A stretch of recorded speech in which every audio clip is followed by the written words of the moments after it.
So I can talk for days on FIP, but I know that we don't have that long. What we have done is we've chunked it down into a few different areas, and the first one we're going to cover is what is FIP. Hi there, my name's Emmy Barker. I'm one of the senior clinicians at Langford Vet Small Animal Referral Hospital.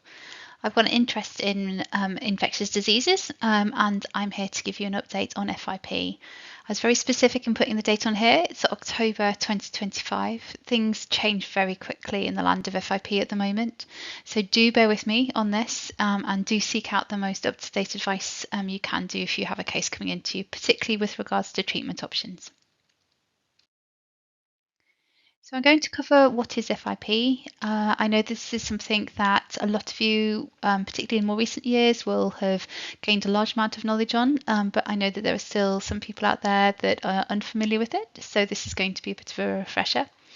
I'm going to be covering diagnosis of FIP, what kind of tests that I would be performing in clinics, what we look out for when we have cases referred into us, and also go over a few budget-friendly options as well.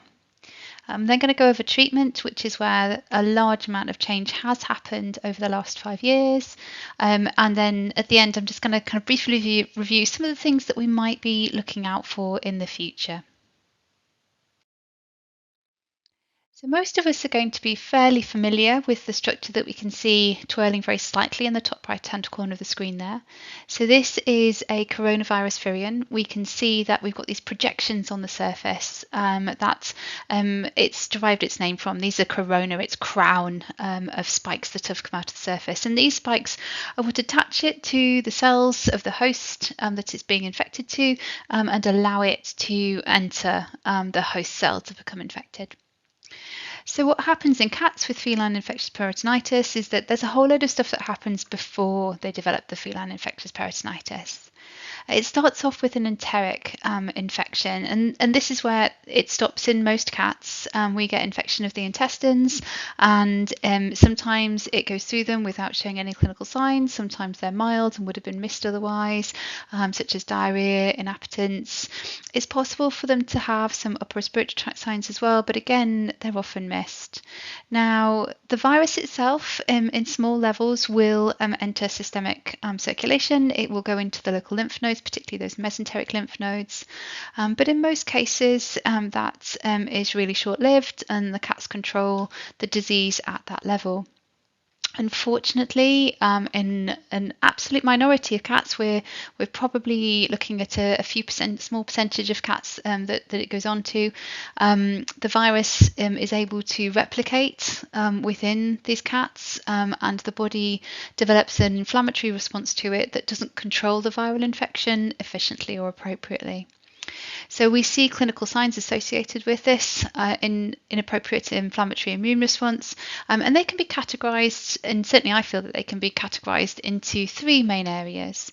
So firstly, we get the systemic inflammatory response itself, and this is going to be responsible for the pyrexia that we frequently see in these cats. We don't see it in every case, but in a lot we do. The malaise, the general, sick cat that's presented to us that may be inappetent, and also icterus as well. So we can see these cats looking yellow, the ones that are effusive. Sometimes the fluid will also be yellow with that as well. And when we spin the plasma down, we can see that it can sometimes be quite yellow as well. So we can see those changes too, and they are frequently attributable to the systemic inflammation that's present. We may also see granuloma formation, where we get particularly deposition of antibodies within the vasculature and then the associated formation of these granulomas around them. And these can result in palpable masses, so enlarged lymph nodes or irregular surfaces to parenchymal organs, particularly the kidneys. In some situations, these granulomas, these masses can become obstructive. They can obstruct the gastrointestinal tract.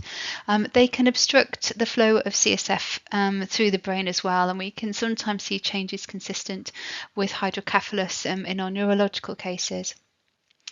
In a lot of these cases too, we also see the effects of vasculitis. So this is where the inflammation and the antibody kind of damage to our surface of our vasculature results in the vasculature becoming leaky. And we see leakage, particularly of this very protein-rich fluid into our body cavities. We see effusions forming. We see it most frequently forming in the abdomen, and we see that in about 75% of cases where we see the fluid being present. But we also see fluid accumulating in the pleural space and to a lesser extent in the pericardial space. The more sites of effusions that we're seeing, the more frequently we will see we associate it with FIP. So if you're seeing effusions in the chest and the abdomen, then our suspicion of FIP definitely goes up. And the one thing to think about is why in this particular individual, and unfortunately it's one of those ones where it's horribly complicated. We know that there are going to be different viral factors associated with it, so some viruses appear to be kind of more malignant than others in causing disease, but we know that that's not the whole story, and it can change. The virus it's an RNA virus, which makes itself really, really prone to becoming altered and changed as a consequence of that.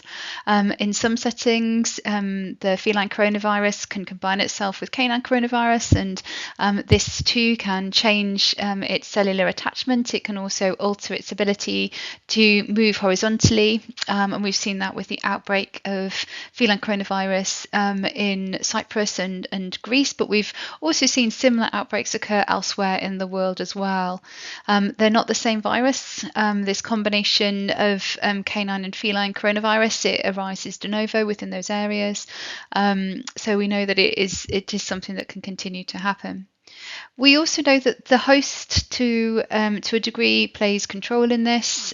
People have tried to look at it with greater or lesser kind of success in doing so. We know that siblings appear to be overrepresented when it comes down to developing FIP. Now, part of that's going to be that they're having similar life exposures. There's also going to be similar kind of virus they're being exposed to as well, but genetics we suspect plays a significant role in that, and their immune response to it. We also feel that there's a degree of immunocompetency happening too.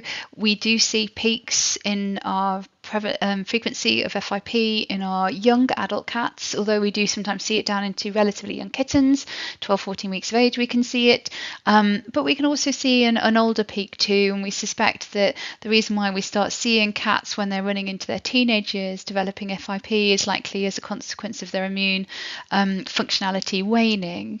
But ultimately, it can happen in cats of any age, so we can't use age to rule it in or out. It just alters our suspicion of FIP. And when we have looked at our cats that develop FIP, we can see that actually about half of them have a clear stressor event kind of in the weeks or so preceding the onset of FIP. And sometimes this can be attributed to rehoming or surgery. There have been some really tragic cases where it's been associated with house fires, and cats have suddenly need to be massively rehomed. Thank you for listening to me talk about FIP. Now, if you'd like to join us on the next step, which is going to be how do we diagnose it?